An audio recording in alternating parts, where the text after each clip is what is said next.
这样的一个人，若不趁早除去的话，必成大患。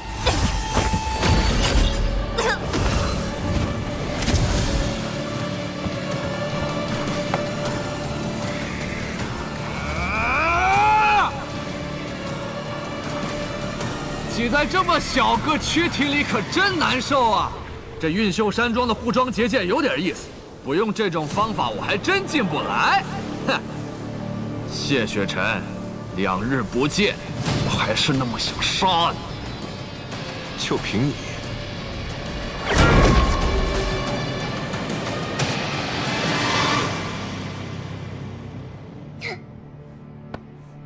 姐姐，有可怕的东西进来了。你在屋里待着，别出去。之前就是你杀的玉影是吧？好啊，那就让我把你的脑袋给砍下来，带回去给他消消气。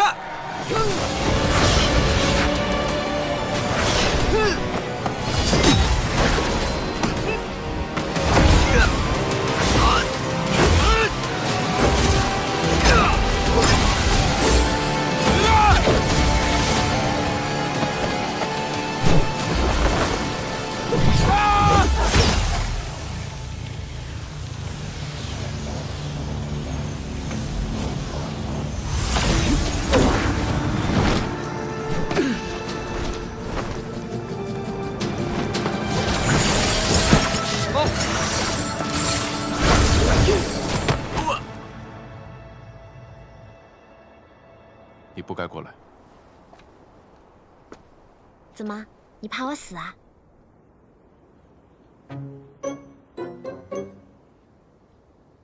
能不能别在我面前调情啊？啊！战影，你听我解释，之前的事情不是你想的那样的。我不听！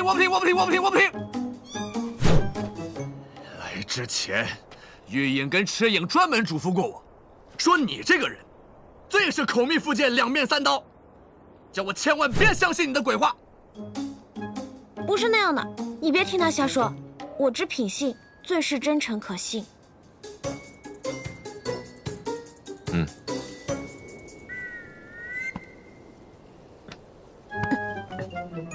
你灵力还没恢复，我找机会拖住他。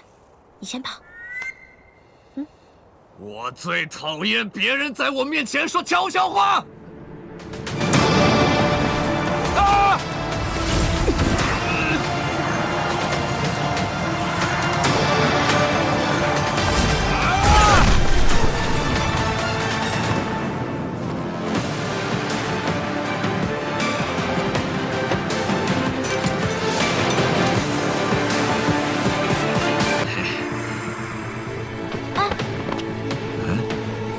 我来吧。我来，别添乱。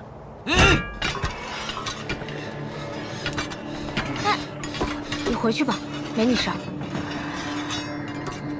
我说我来。我都说了我来了，没完没了是吧？啊！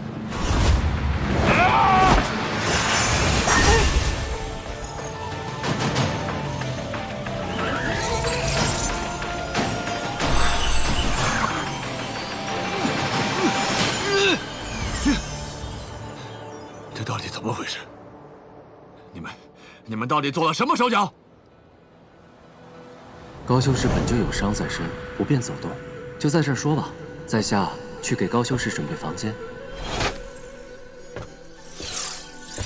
哦，原来你刚才不走，是为了故意拖延时间，好让法阵成型。我到底哪儿暴露了？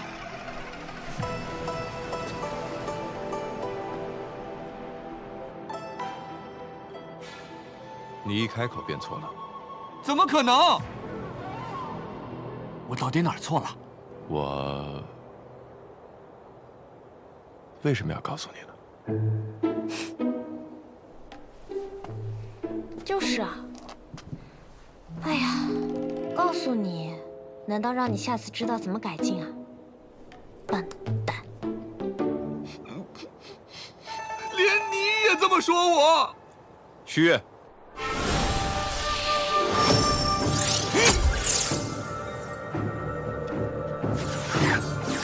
朕。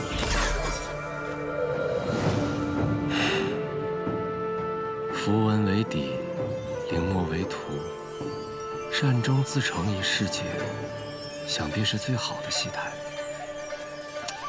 可惜啊，我却不能入戏一关。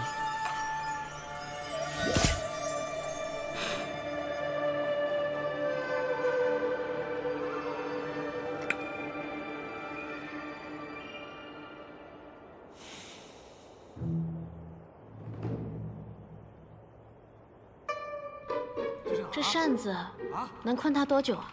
困不了多久，到底哪儿错了？他还出来啊？这是哪儿？是因为过不了多久，它就会融在这画里，成为画的一部分。也就是成为这画中死物。你果然是厉害啊！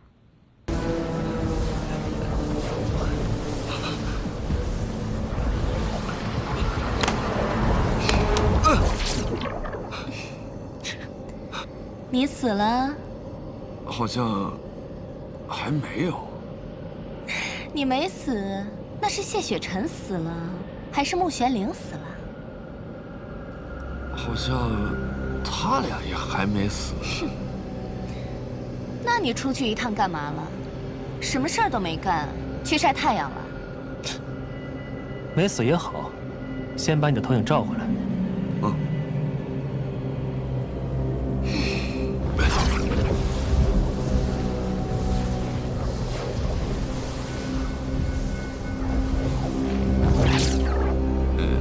找不回来。照不回来是什么意思？我也不知道怎么回事，我只感觉他现在在一个很空旷、很安静的地方，一直在重复一句话。什么话？我说错了什么？你说错什么了？不是我，是他。他说我说错了什么？他又说错什么了？不知道。这谁练的破丹？这次好像不是丹的问题，是真不知道。2天死了2个投影，不光什么事都没办成，还什么都不知道。尊上要是知道了，死的就是我们了。那你还废什么话？你的投影呢？我到底说错了什么呀？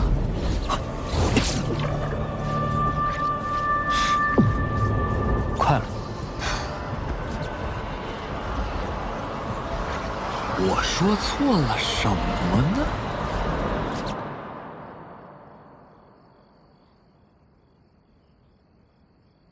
我赠你万人，是想将天下安危托付于你，而你却用他杀害同盟铸下大错。你不配再执此剑。可是我真的什么都不记得。不记得不代表没有发生。我曾无数次告诫过你不能有情，你以为是我在逼你，总有不服。而如今之事就摆在眼前，你若真能断情绝爱，摒除一切贪嗔痴念，又怎会被暗族有机可乘，上得你身？现如今，你的手上、剑上染了同盟的血，你的道心还如何能坚不可摧？力量越强，一旦误入歧途，则为祸越甚。如今此事秘而不宣，你就在此死给我降服自心，好自为之。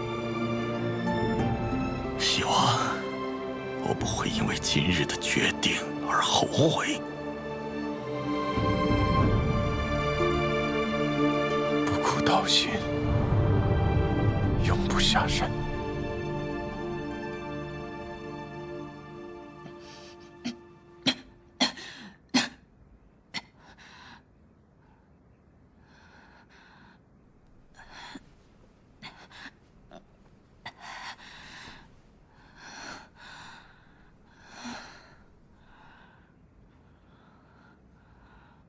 谢雪晨，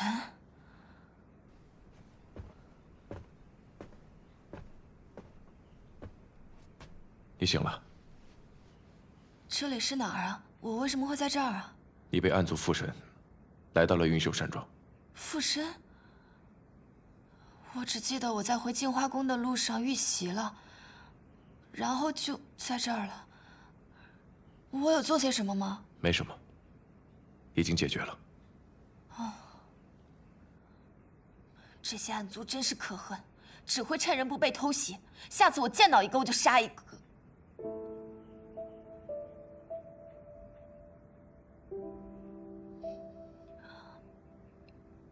原来被暗族附身是这样的感觉，自己做了什么都不记得了，都得从别人的口中得知。我没有做什么出差错的事情吧？没什么。对了，我师妹崔婉婉她……你放心吧，南庄主已经派人去找了。多谢。你好好休息。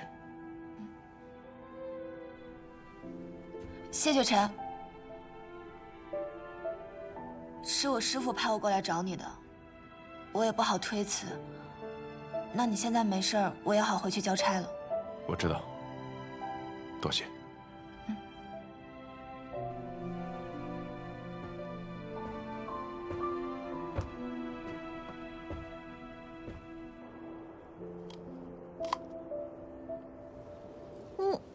好酸啊！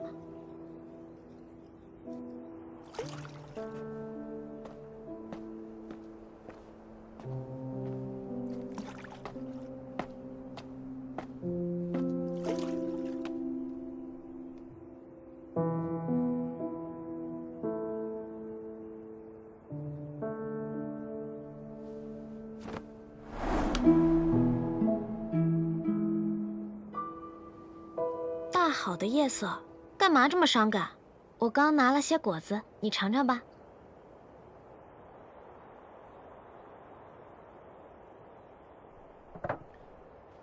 不去疗伤，来这里做什么？你这是在关心我？想太多了，我只是不想欠人情罢了。战影那家伙，打人确实比玉影疼多了。方才看你的样子，是灵力开始恢复了？你又想做什么？我能做什么？我就是想问你一个问题。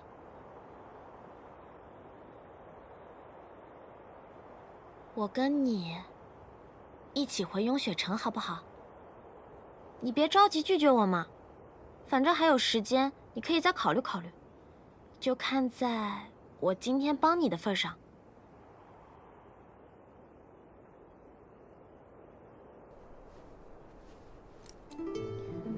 为什么不告诉我？你回去找过我？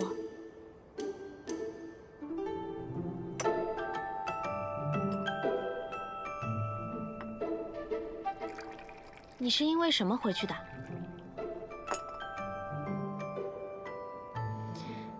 因为什么都好，反正你回去过，那就行了。谢雪晨，我宣布，我们和好了。困了，我要回去睡了。你也别看什么月亮了，越看心情越不好。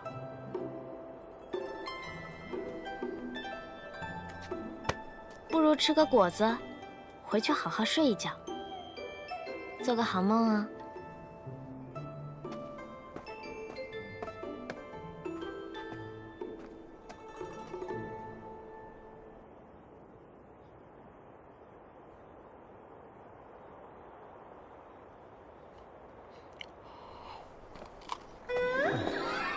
同酸共苦嘛。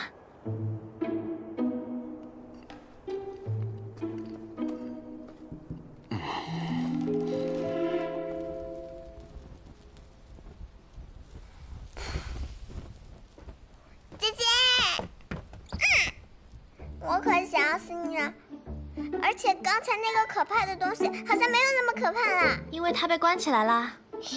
姐姐，你再出去一趟，变得那么开心呢？有吗？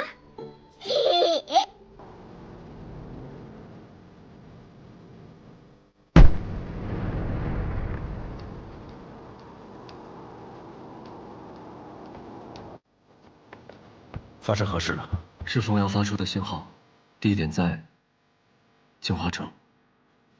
难道是净化宫出事了？焰火的颜色不同，代表的意思也不同。紫红色是嫡系，难道是暗族？这是一种可能，但还有其他的可能。仙梦内奸。内奸？与其猜来猜去，还不如亲自去看看。请问一下，这位姑娘是？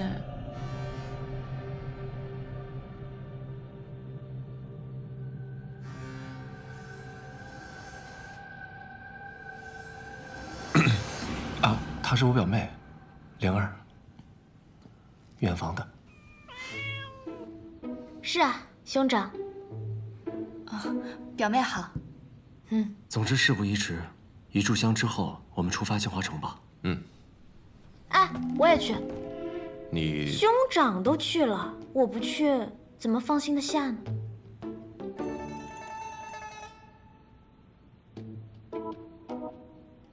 你在这儿等着便是。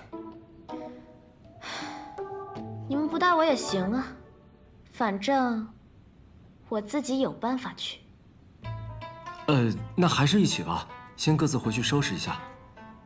一炷香之后见。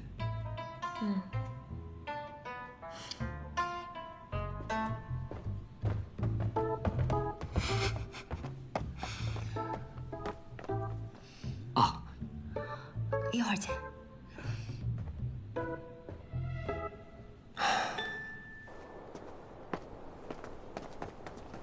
谢雪晨。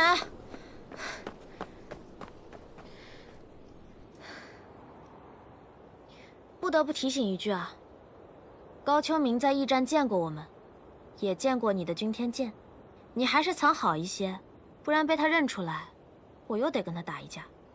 我是无所谓，但他就惨喽。有了灵力，我自然能藏剑。反而是你，你非要跟着我，我拦不住你。但还是那句话，别惹事。不惹事。镜花宫公主素宁真，是全仙盟中最痛恨灵族的人，不想死，自己藏好些。若是真惹了什么事，我可不会帮你，生死自负。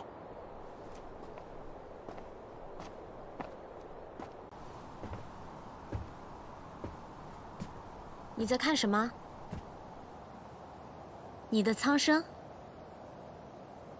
你来做什么？这里风大，我来给你送点驱寒药。我不应求。哦，那我自己喝。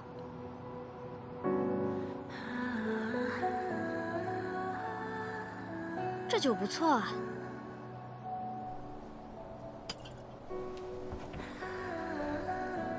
以前在暗域的时候，不见天日，虽有花草，但终日浸染在魔气当中，用他们酿出来的酒，也都带着毒。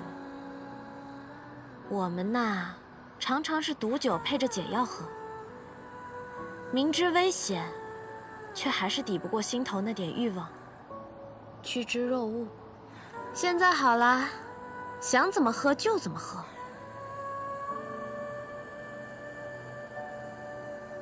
听说前面最高的那座楼就是剑灵司，无数灵族的噩梦之地。若是没有剑灵司这种鬼地方，若是镜花城的城主不是素宁真，这里看着倒还挺像个人间仙境呢。你今天为什么骗高秋明，说你打不过那蛇灵？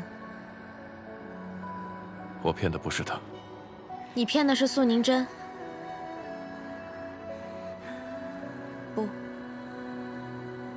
不只是素宁真，是整个仙盟。不知内奸是谁，只能先瞒着所有人。只有我示弱，对方才会觉得有机可乘。我们谢少宗主都学会骗人了，这算什么？敬魔者黑。是我带坏你了。不过，若是他们信以为真，真的来杀你怎么办？那便来。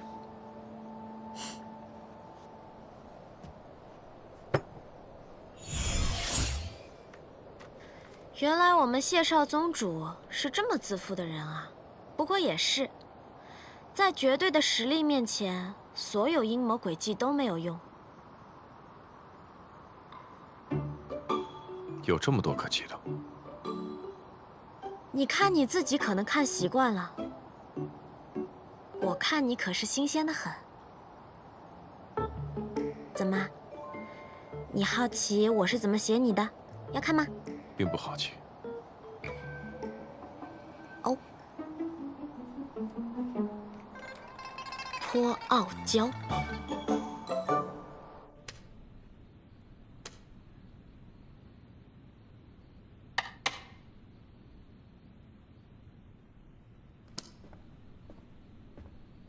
今日初九，公子该喝药了。好，一会儿就喝。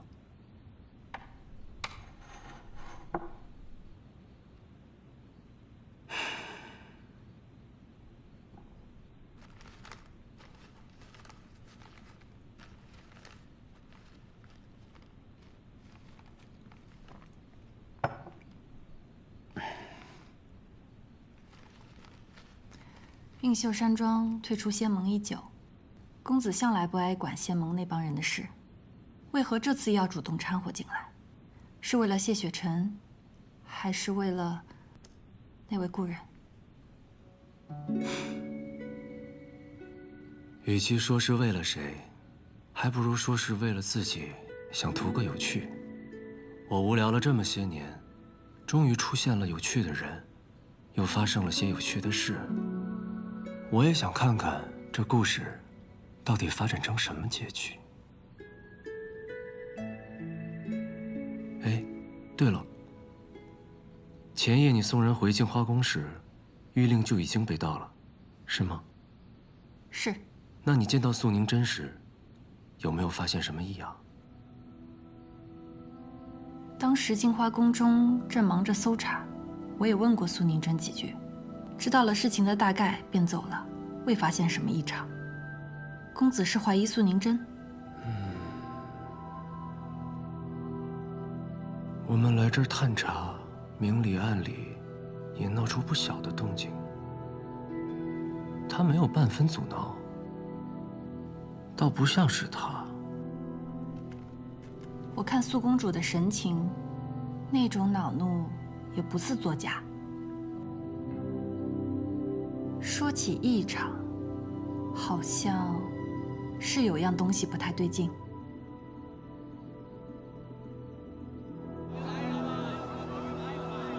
镜花宫的每一个人我都问询过了，也都核实过了，没有发现可疑之人，而且我都仔细搜了身，查了房，也没有发现谕令。谢雪晨，你是不是猜错了呀？镜花宫根本就没有内奸。你确定镜花宫中每一个人都查了？我确定我每一个人都认认真真的查过了，我连在西长老都查了。除了我师父，我师父总不可能吧？还有一人，你可有查过？还有谁啊？崔婉婉。那夜我送崔婉婉回镜花宫时，曾拜会过素公主。离去时，在殿外看到一片绿色钩叶。我对草木并不了解，之所以有印象，是因为那钩叶长得颇为奇特，而且周围也并没有见到钩叶树。我是好奇它从何而来，可那念头只是一闪而过，当时并未在意。那又如何？高修是在镜花城中长大，熟悉灵花草木，你应该比我们更清楚，镜花城中不生钩叶，所以它只能是来自城外。钩叶之上多生倒钩，极易粘在人的衣物之上。钩叶未摘下时是绿色，一旦摘下，2个时辰内变为褐色。方才蜂鸟所说，所见钩叶是绿色，这只能说明当夜有人从城外匆匆入城。就算有这片叶子，说不定是蛇灵落下的。我们查过，蛇灵是在4日前入城的。如果是他，钩叶早已变色，玉令所藏之处防护重重，仅凭那蛇灵，根本不可能破开阵法。所以崔婉婉必须回来相助。高修士，你在城外遇袭不是偶然，而是早有预谋。你被暗族附身去了运秀山庄，而崔婉婉则趁机潜回城中盗玉令，想要制造不在场证明，摆脱嫌疑。这些都是你们的一面之词，证据呢？那片叶子呢？都说了，风瑶当时没有在意，所以肯定没有将叶子带回来。再说，就算将叶子带回来，那叶子肯定也变色了，证明不了时间。你们都没有证据，就在这儿血口喷人。婉婉都已经入镜花宫10年了，这10年里一切都好好的，不可能是她的。你已亲自问询搜查，并且排除了其他所有可能，那么剩下的，即便再难以接受，也是真相。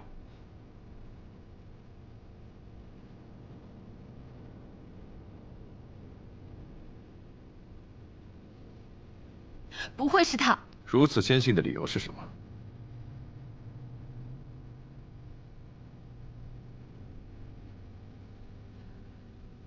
不想相信。想相信？如今丢了玉令的是镜花宫，少公主不想着赶紧寻回玉令，弥补镜花宫之过，反而打算用整个仙盟和人族的安危来赌一份义气，还真是慷他人之慨呀！我们几个在这里忙来忙去，是陪您玩啊。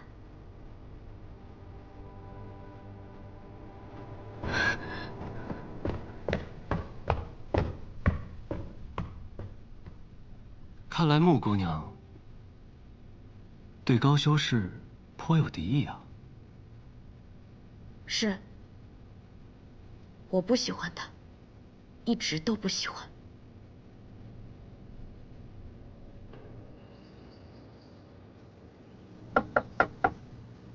师姐，你来啦！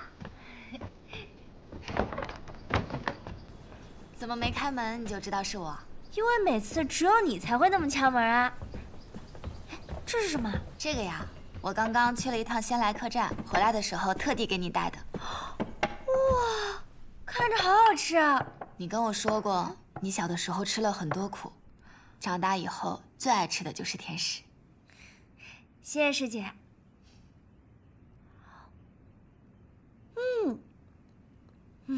对了，谢少城主，他们知道咱们什么都没查出来，没说什么吧？啊，他们说之前的调查方向有误，所以他们得再想想。真的很好吃啊。婉婉，你说勾结灵族盗玉令的，真的会是我们身边的人吗？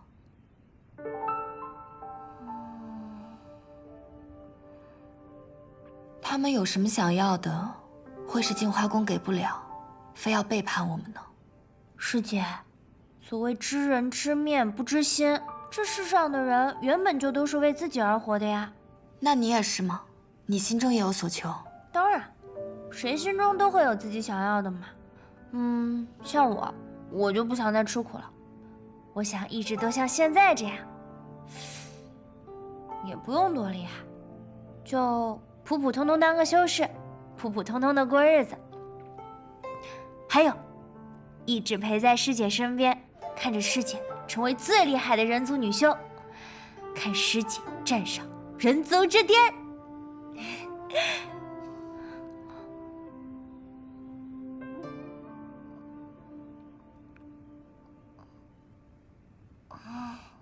师姐，我怎么会那么快？婉婉，我自然是相信你的，可是我不能拿整个镜花宫和人族做赌注。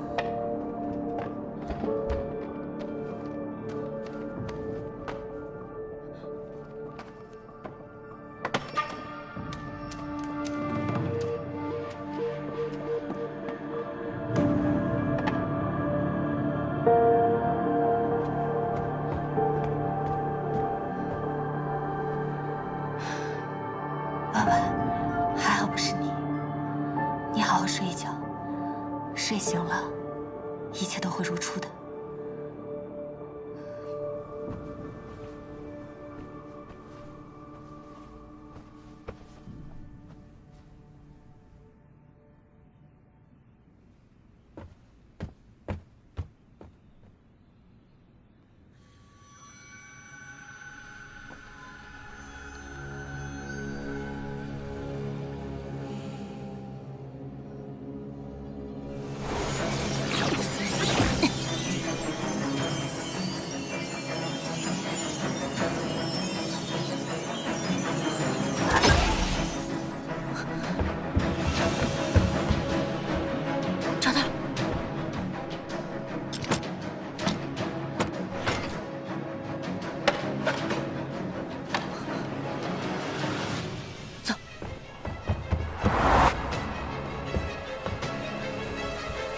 严四，你立刻将玉灵带回去给阁主。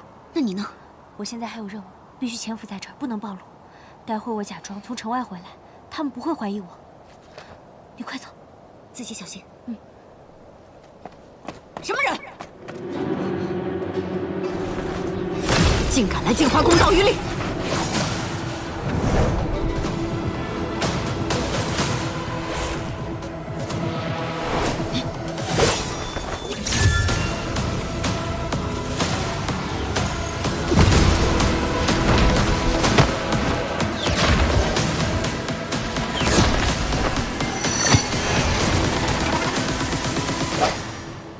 灵族，公主，封锁全城，许进不许出。全城戒严排查灵族，守住所有药铺，获悉药物一律不得出售。是。我，瑶光山太子明宪，从13岁起参加青云大会，为瑶光山连胜7年。从小我就用法术女扮男装，在外人眼中我是个男子，他们都说我是河虚最能打的战神，说我是英雄。我哪是什么英雄，不过是一时一刻都不敢松懈罢了。因为赢得福泽是我的使命，自记事起，我就被要求只能赢，必须赢，一直赢。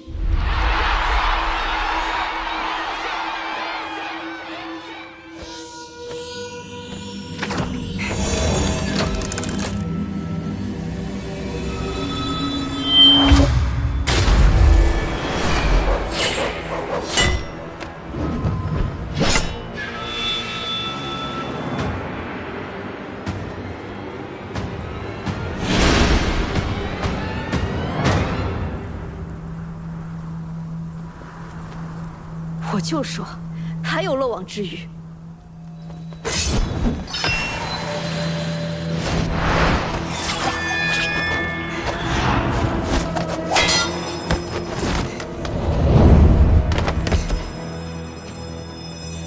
为什么不出招？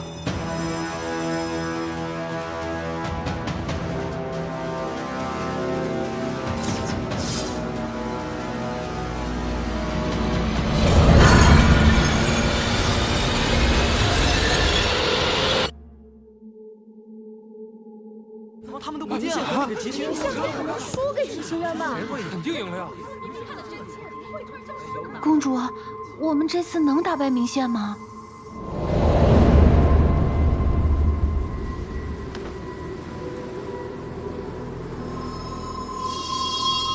这个空间限制了我的灵力，连战甲都无法维持。此人不简单。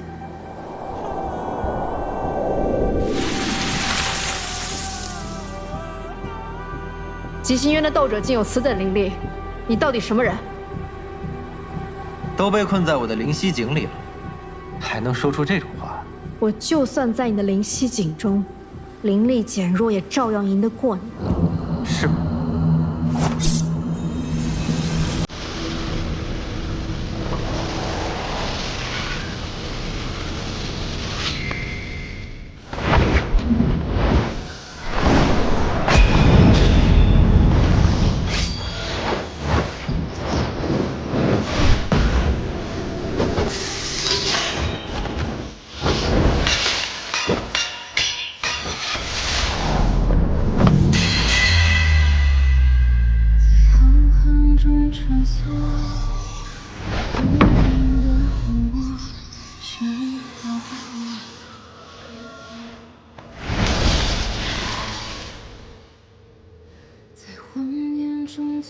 果然是战神啊，竟然以血幻化兵器。我只会赢，我只会这一件事。谁都会输，凭什么不能是你？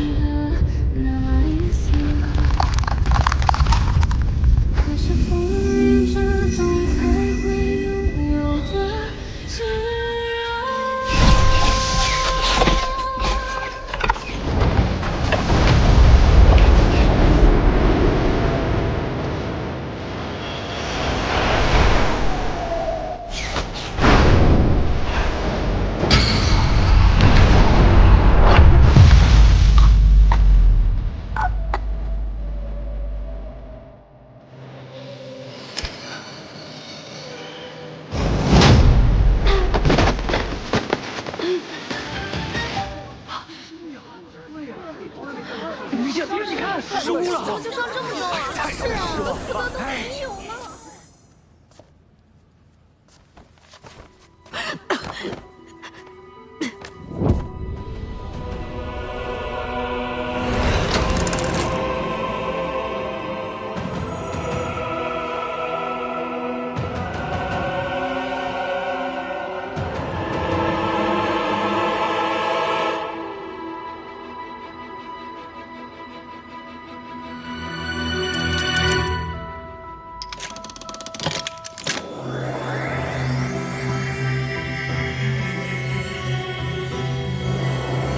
此次两境会，吉星渊盛，是为上境；瑶光山为下境，福泽降临。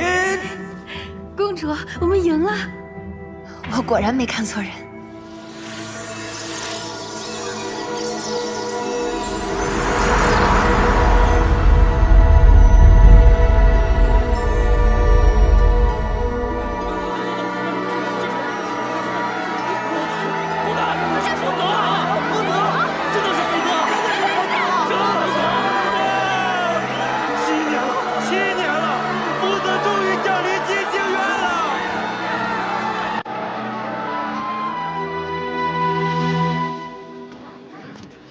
输了还有脸出来？就是，都怪他，没有脸。就是，你说到手的福泽就这么没了？没有福泽，瑶光山就会灵光暗淡，大地干涸呀！没有福泽，连灵石都画不出来，这日子怎么过呀？是，你不配当我们的战神。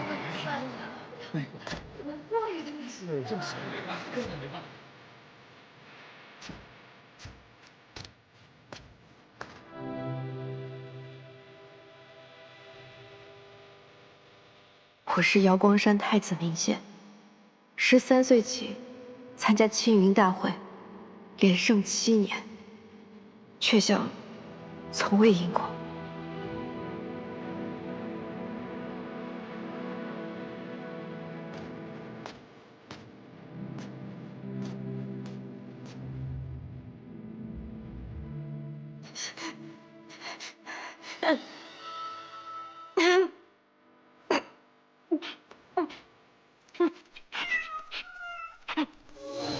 明宪，明宪，你怎么了？而且，我灵脉断了。怎么会？看着像中毒，好生厉害的毒。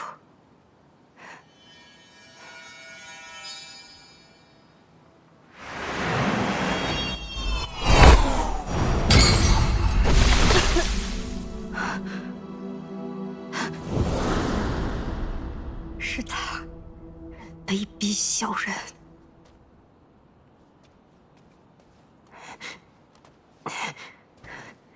母后，我命你走，即刻离开瑶光山。母后，您这是要驱逐我吗？你的灵脉已断，再要留在瑶光山，是想死在觊觎太子之位的人手里吗？母后，我一定能修复灵脉。瑶光山失去的，下届青云大会，我千倍万倍讨回来。我对你一定还有用，你千万别赶我走。明宪，你听好了，我不是要赶你走。是要你好好活着。可笑我这半生汲汲营营，如履薄冰，教你从一出生就用这无相秘法扮作了这个太子。你本来可以成为一个普通的小仙子的。这道至强至密的障眼法，让你在所有人的眼里，都只是一个男子的面貌。可是现如今，你的灵脉一断，一切都成了空。明显，留在瑶光山，并不是一条生路。我放你走，你撤去无相秘法，恢复你本来的样子，谁都不可能认出你来。好好活下去，永远别再回来。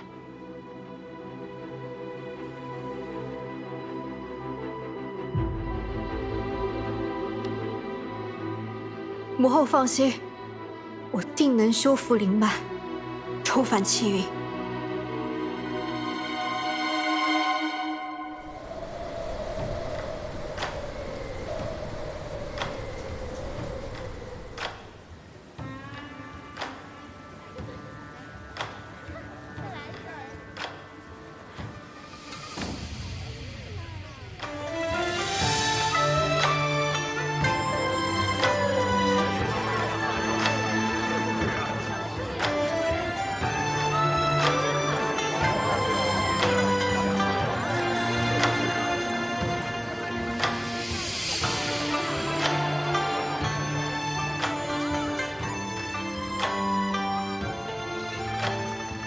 季仙君，我去找别的仙君了。这可不许。季仙君还真是把花月当家了。这青云大会一落幕，你就来了，在这流连的时间可比我都久。我辛辛苦苦出战青云，不就是为了今日？要什么有什么。明明是我有什么，季仙君就要什么。是吗？那你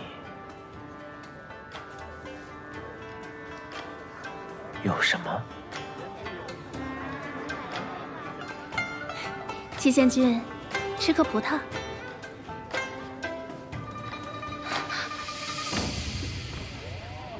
花月夜，这么多仙子等着我呢，我总不能厚此薄彼吧？多谢季仙君。大人，请。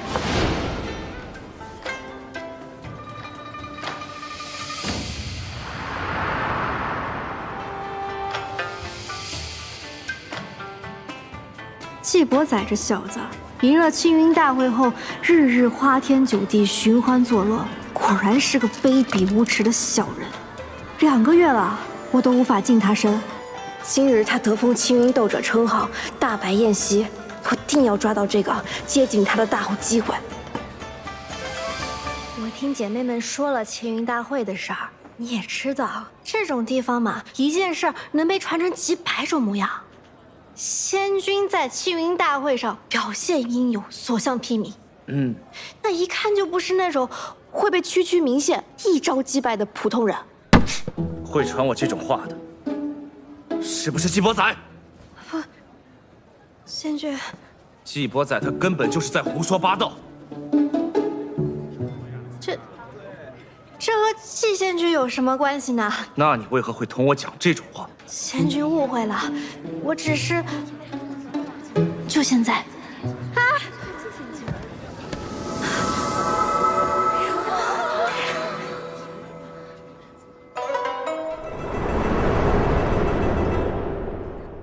先引他英雄救美，我再顺势接近。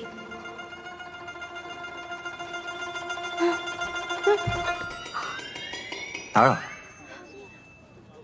不吃这招。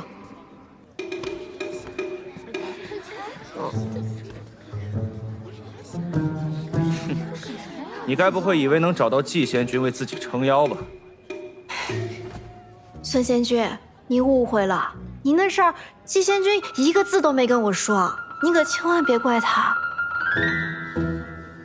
季伯仔，是不是你传的我在青云大会的事？你一个沉冤罪囚，莫名后天得了灵脉，还攀上天机公主当了斗者，怎么只敢在背后嚼舌根，这么上不得台面吗？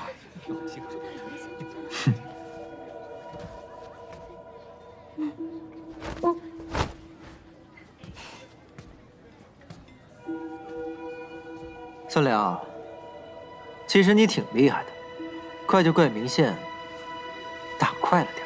你，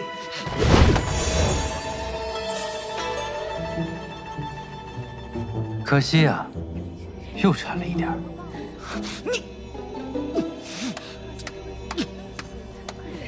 怎么今日又看到季兄为了一个小仙子，同人大打出手啊？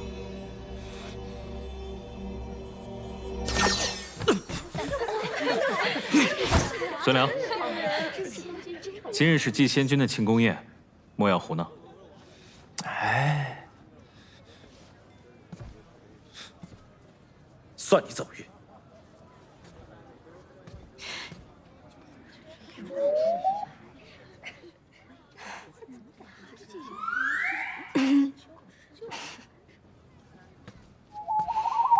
这小子真难接近，我得再想想办法。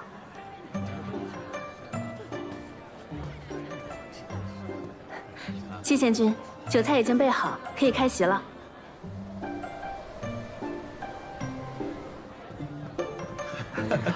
恭贺季仙君赢得青云大会，能否有幸敬你一杯？季仙君在青云大会上的表现如此英勇，为我们吉星渊赢得了福泽，今日难得一见，在下敬你一杯。师父说，我的时间不多了。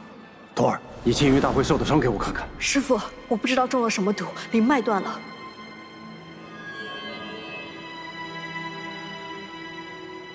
你听我说，你中的毒名叫离恨天，中此毒后，有灵脉者灵脉尽失，无灵脉者反会生出灵脉。从现在开始，你不能再催动灵脉，否则就会加速毒发。这个印记叫离恨花，等着七瓣全部掉落，就是你元神寂灭之时。所以，这1年之内，你们必须要找到解药黄粱梦，将它服下，修复灵脉，方能保住性命。既然是季伯宰下的毒，那他手中可能会有黄粱梦。你去吉星渊找季伯宰，处理完追兵，师父会来找你们的。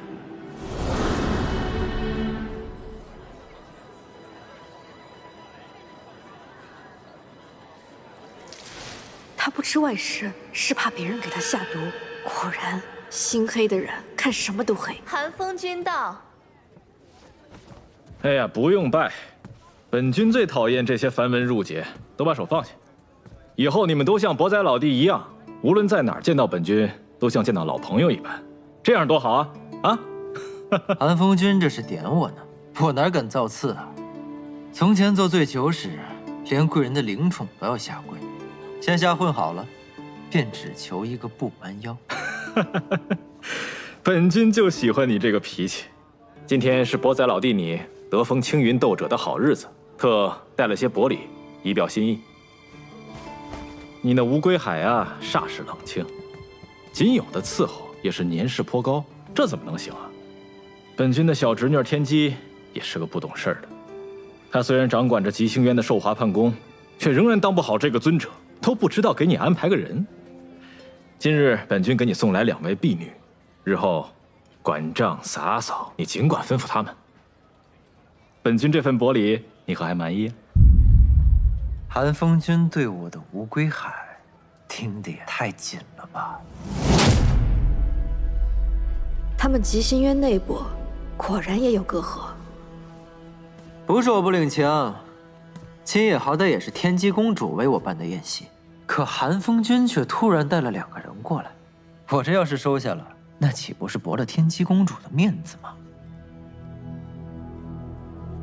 你不敢驳了天机公主的面子，反倒是不怕得罪本君呢。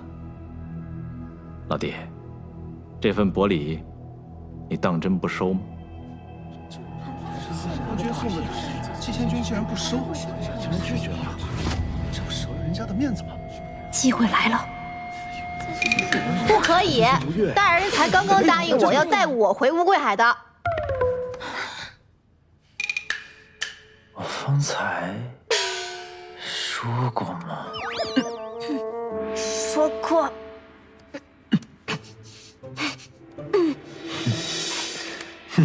许是之前答应的太多了，都不记得了。那不如季兄将这3人一同带回去，也算是一段佳话呀。对呀，是啊，一起带回去不更好？这个主意好，本君这就亲自派船车将你们一起送回去。好，带回去。对，带回去吧。是啊，带回去。不行，装不下。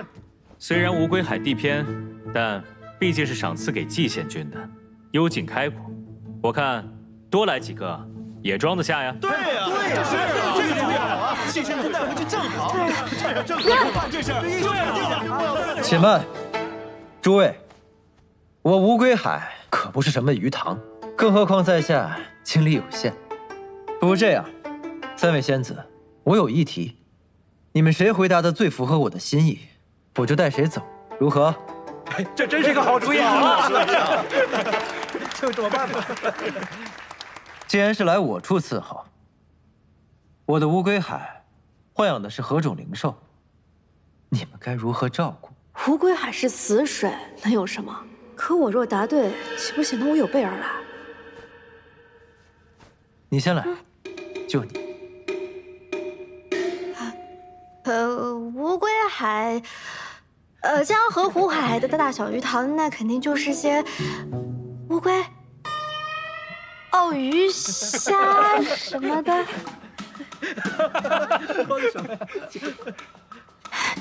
大人，我对你一片心，比灵兽更忠诚，比乌龟海的水更深。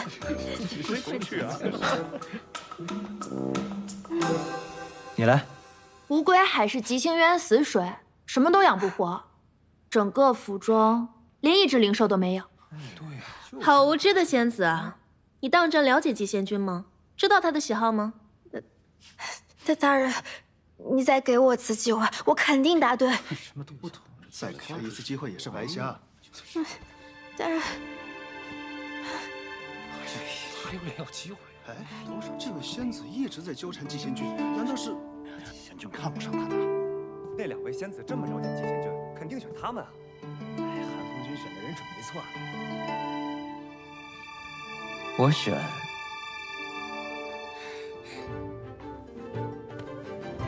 他。你想的？我知道了，选他了。我乃醉囚出身，便更知道世上万般皆虚幻，唯有真心不可负。这位明义，这位明义仙子视我为她的意中人，对我一片痴心，我怎能辜负了呢？你放心，我绝不负你。这2位仙子，那今日就只能怪我们没缘分喽。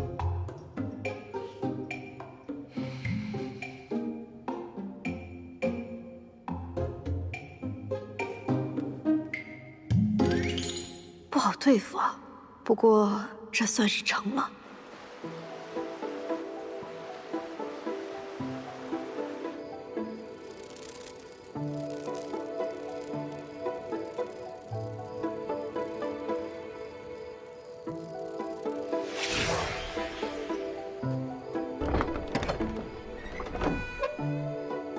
主上回来了。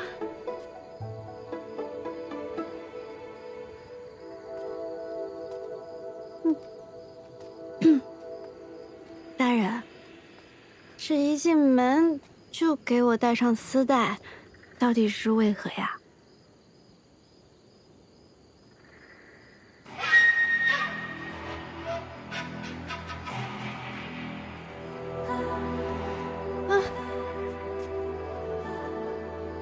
我喜欢。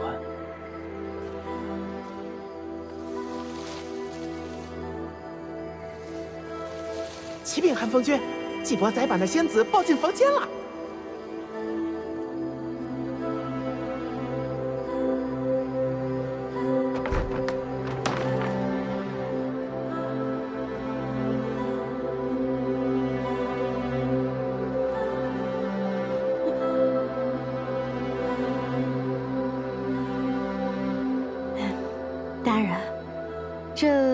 外边天都快亮了吧，还不给我摘下来？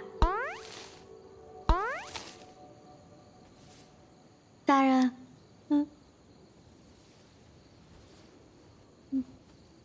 今晚你大费周折，演了出欲擒故纵，就睡了跟我回乌龟海吧。你如愿了。大人看出来了。辛苦了。戏一出接一出，送走一双，又来一个。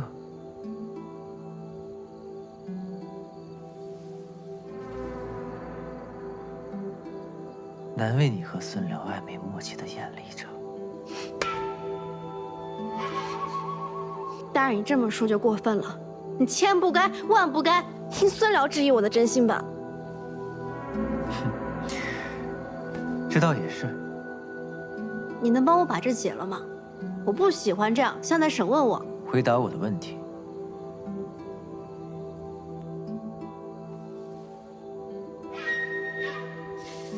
莫非大人就喜欢这样绑着的问法？平时表面看不出来啊。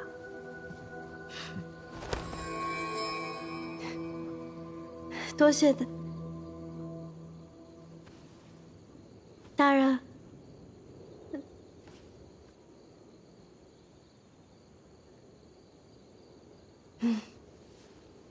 大人，我想跟你回乌龟海，不是很寻常的事儿吗？沉渊醉囚，一战飞升，你是极心渊的神话，是花月夜姐妹最崇拜的人啊！我一心向着大人，大人却这么冷冰冰的对我，这真是太伤人了。以后不许这样了。你叫明义。大人心里有明月的明，大人是我意中人的意。你来花月夜前是做什么的？这还是要生我呢，说多错多，得想个法子堵住他的嘴。我家以前是采药为生的，父母双亡之后，就来了花月夜。那你大人问我这么多，可是怀疑我，我看就是不喜欢我吧？那不喜欢我为何带我回乌龟海？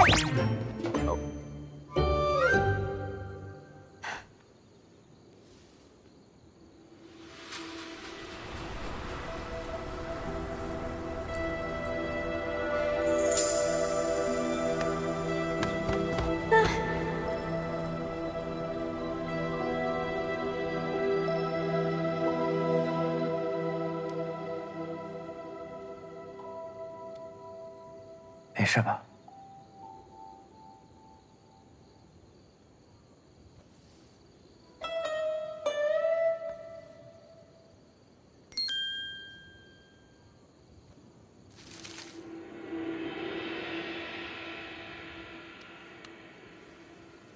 我不喜欢别人太过于主动。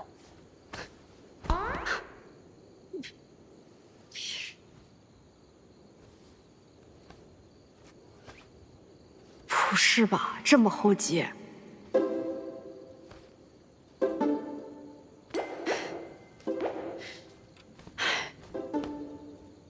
行吧。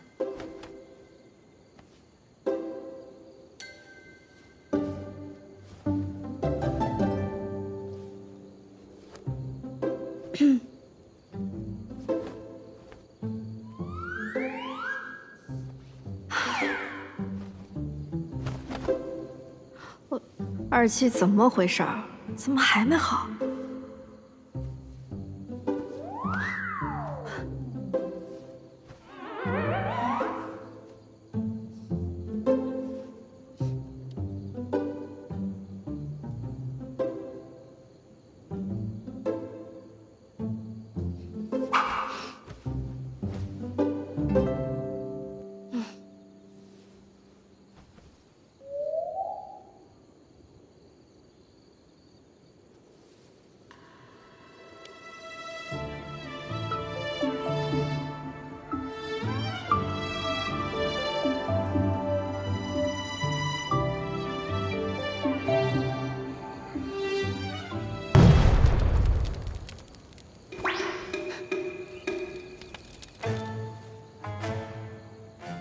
面着火了，我去看看。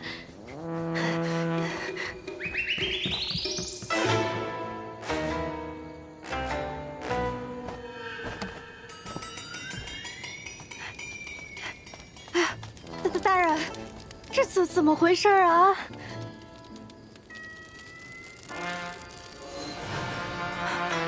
主上，后山的小楼着火了，还请您过去查看。这可得去看看。哎，我怎么能放心让你跟着去呢？乌龟海你一处也不认识，出了事可怎么办？不会说是……这道结界，除了我跟荀婆婆，谁都进不来，而你也出不去。这样你就不会有任何危险了。等我回来。嗯。你小子！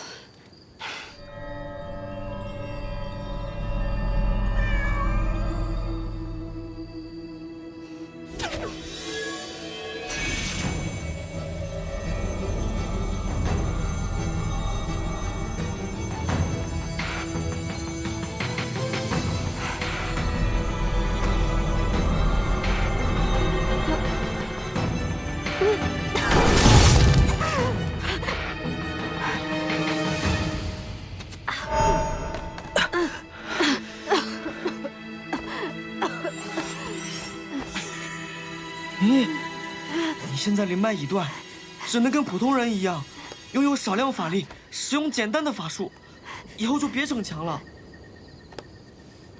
知道了。但是吧，蛇师傅不是说不让你用灵脉吗？万一离恨花断了怎么办？只用这点灵力，不至于催动灵脉。这个结界复杂，只能我来破。我不就让你搞点动静，阻止他留宿而已吗？下手那么重干嘛？我也纳闷呢，我就按照你说的，在远处那个小楼，略施法术就燃了一簇小火苗，不知怎的这火就变大了。我还在想，不应该啊。算了，趁他不在家，赶紧动手。东西呢？